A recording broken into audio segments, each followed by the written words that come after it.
Le petit chaperon rouge des frères Grimm. Il y avait une fois une bonne petite fille, aimée de tous ceux qui la voyaient, mais surtout de sa grand-mère qui ne savait rien lui refuser. Celle-ci lui fit présent d'un petit chaperon de velours rouge, et comme il lui allait très bien, et qu'elle ne s'habillait plus autrement, on l'appela le petit chaperon rouge. Un jour, sa mère lui dit « Viens, petit chaperon, voici un morceau de gâteau et une bouteille de vin. Porte-les à ta mère grand, elle est faible et malade, cela lui fera du bien. Mets-toi en route avant qu'il fasse trop chaud, et quand tu y seras, va bien gentiment ton chemin sans courir à droite et à gauche. Autrement, tu tomberais, la bouteille se casserait et la grand-mère n'aurait plus rien. Quand tu entreras dans sa chambre, n'oublie point de dire bonjour, et ne commence pas par aller fureter dans tous les coins. » « Je suivrai bien vos recommandations, » dit le petit chaperon à sa mère, et elle lui donna sa main. Mais la grand-mère demeurait là-bas dans le bois, à une demi-heure du village. Quand le petit chaperon entra dans le bois, le loup vint à sa rencontre. Comme elle ne savait pas quelle méchante bête c'était, elle n'en eut pas peur. « Bonjour, petit chaperon, » dit-il. « Grand merci, loup. Et où vas-tu si matin, petit chaperon ?»« Chez mère grand. »« Et que portes-tu sous ton tablier ?»« Un gâteau et du vin. Hier nous l'avons cuit, et je porte à la pauvre vieille mère grand de quoi lui faire du bien et la fortifier un peu. Petit chaperon, où demeure ta grand-mère ? À un bon quart d'heure de lieu d'ici, dans le bois. Sa maison est sous les 3 grands chênes. Au bas sont les haies de coudre. Tu verras bien, dit le petit chaperon. Le loup pensait en lui-même. Elle est jeune.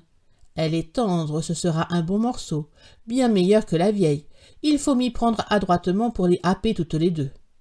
Il chemina un instant près du petit chaperon et lui dit « Petit chaperon, vois donc partout les belles fleurs, pourquoi ne regardes-tu pas autour de toi? N'entends-tu pas comme les oiseaux chantent bien?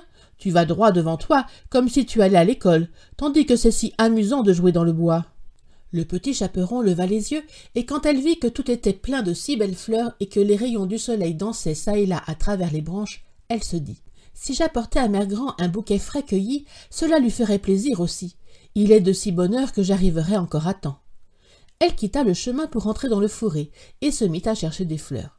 Quand elle en avait cueilli une, il lui semblait que plus loin, il y en avait une plus belle. Elle y courait et s'enfonçait de plus en plus dans le bois. Pendant ce temps-là, le loup alla droit à la maison de la grand-mère. Il frappa à la porte. « Qui est là ? » ?»« Le petit chaperon qui apporte un gâteau et du vin. Ouvrez. »« Appuie seulement sur la clenche, » cria la grand-mère. « Je suis si faible que je ne peux pas me lever. » Le loup pressa la clenche, la porte s'ouvrit, et le rusé, sans dire un mot, alla droit au lit de la grand-mère et l'avala. Puis il passa ses vêtements, mit ses coiffes, se coucha dans le lit et ferma les rideaux. Le petit chaperon avait continué de chercher des fleurs. Quand elle en eut tant cueilli qu'elle n'en pouvait porter davantage, elle repensa à la mère grand et se remit en route. Elle s'étonna de trouver la porte ouverte.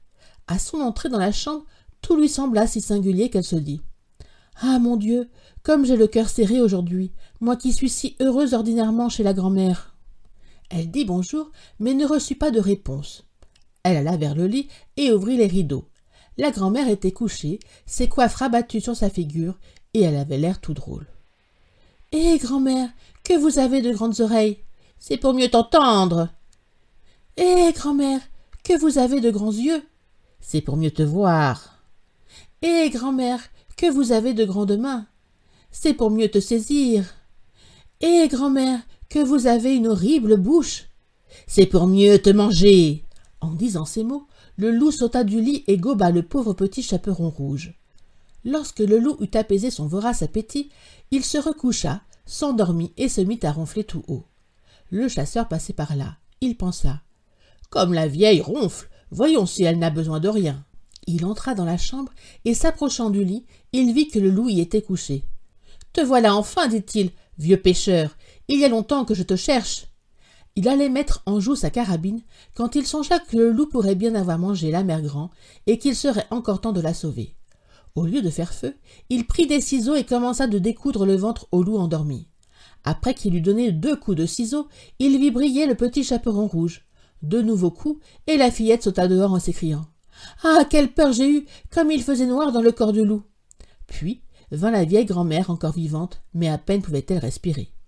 Le petit chaperon rouge ramassa vite 2 grosses pierres, et ils en remplirent le ventre du loup.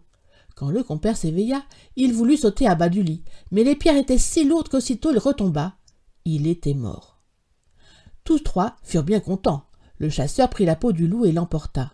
La mère Grand mangea le gâteau et but le vin que le petit Chaperon avait apporté, et elle retrouva ses forces.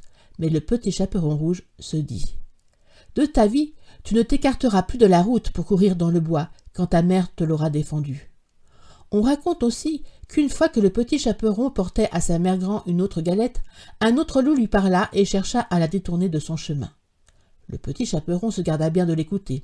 Elle suivit sa route tout droit et dit à sa grand-mère qu'elle avait rencontré le loup, qui lui avait souhaité le bonjour, mais qui l'avait regardé avec des yeux terribles. « Si tu n'avais été sur le grand chemin, il m'aurait mangé. »« Viens, dit la mère Grand, nous allons fermer la porte de peur qu'il n'entre. » Bientôt, le loup frappa en criant: « Ouvrez, grand-mère, je suis le petit Chaperon rouge, et je vous apporte une galette. » Elles se turent et n'ouvrirent pas.